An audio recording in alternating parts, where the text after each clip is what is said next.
They found planes made out of wood and straw on the same airstrips that the Americans had used during their missions and their sorties.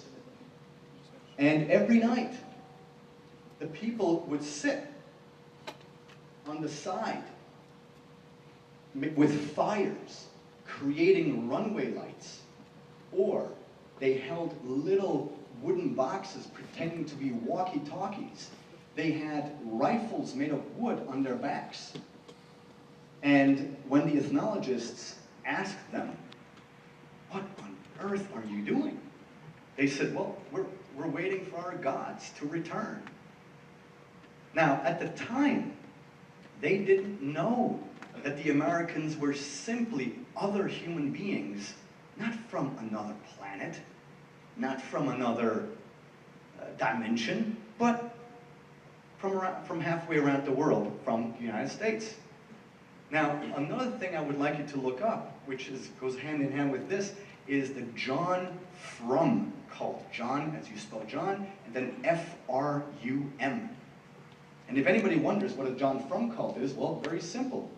And the John Frum cult today is a religion. It has been taken over by Christians, and John Frum has taken on the role of Jesus. And the reason why the John Frum cult at the time existed, and that's what the ethnologists found out when they asked them, "What are you doing?" They said, "Well, we're worshiping, we want John Frum to return to us from the sky." And the reason why they called it John Frum cult is because John is the most popular name in the English language. And we Americans, when we introduce ourselves, we never say, "Hi, I am Mr. Smith," or "I'm Mr. Tsoukalos from so-and-so. I'm Giorgio from," or "I'm John from Indiana. I'm John from Idaho. I'm John from California." That is why we have the John Frum cult.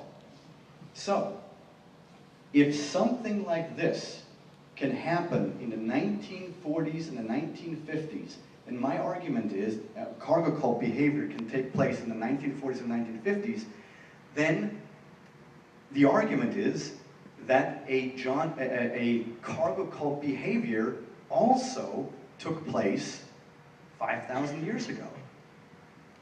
And here's a bit of a better picture of these. None of these guys knew that, these birds of metal, as they were referred to, had an engine inside. They didn't know how that worked. In fact, in this picture right here, this is a pig that they would sacrifice every night on the bow of this amphibious plane because they wanted to placate the angry bird of metal so he wouldn't howl and scream as much.